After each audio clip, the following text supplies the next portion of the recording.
Today's recommended movie is The Chronicles of the Fantastical Elves. Arthur is in the process of sealing his book when a magical force suddenly appears. As he glances outside, his book catches the eye of the demon Mograth. 80 years later, single mom Grace moves into the Spy family mansion with her 3 children, Jared, Simon, and Mallory. Jared finds Arthur's book in a cupboard in the storage room and, despite warnings on the book's note, curiously opens it. A magical force is awakened following the instructions in the book. Jared makes some honey cookies, and a mouse elf appears to enjoy them. When the elf vanishes upon seeing Jared, he lures it back with another cookie. Angered, the elf turns green upon finding Jared has opened the book. Jared offers another cookie to soothe the elf, who, upon enjoying the delicious treat, returns to its original state. The mouse elf tells Jared there's a barrier outside the house. Simon is pulled by something invisible, but with special glasses from the mouse elf, Jared sees Simon being tracked by 4 frogs. Jared rushes to the forest to rescue Simon. A boar elf spits on Jared, allowing his glasses to see the elves. The demon Mograth, now an old man, emerges from underground, asking Simon about the book's whereabouts. Searching Simon, the frogs find a photo.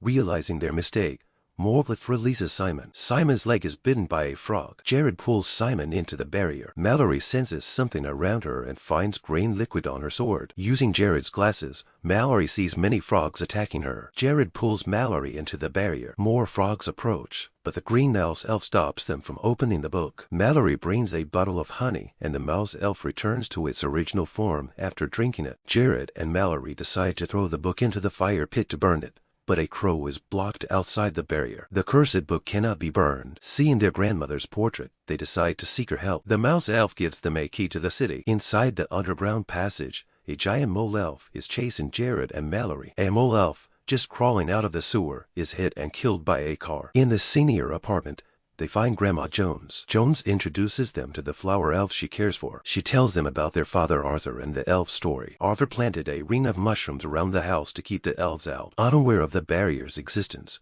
Jones is captured by frog elves. While driving away the frogs, Arthur is taken away by a group of air elves. Jones tells them they must find Arthur to destroy the book. Frog elves try to snatch the book from Jared. Jones throws a handful of salt to repel the frog elves, but they tear out several pages of the book. Mograth found a way to break the barrier in the pages brought back by the frog. The boar elf tells Mograth the method to break the barrier. Before leaving, the boar spits on Mallory and Simon, helping them see the elves. Jared summons a griffin according to the book's instructions. The 3 ride the griffin to find Arthur. The griffin takes them through the clouds and descends rapidly after crossing the glaciers. They arrive at the territory of the air elves. There they meet Arthur. Arthur opens the book and finds it replaced with a cookbook by the mouse elf. He can't destroy the book either. Arthur uses the book to attract the attention of the air elves. They return on the griffin. They make lots of pepper water and sprinkle salt at the door. On the night of the full moon, the barrier is lifted. A large number of frogs enter the room. A huge monster emerges from the floor of the room. Mograth tears up the carpet. They stuff all the pepper water into the washing machine. The pepper water sprayed from the washing machine annihilates the frog army. Mograth turns into a father and appears before the children. As a crow, Mograth is swallowed by the boar elf. Arthur walks in on their elves outside. Jones reunites with her father after 80 years. Arthur takes Jones back to the kingdom of the air elves.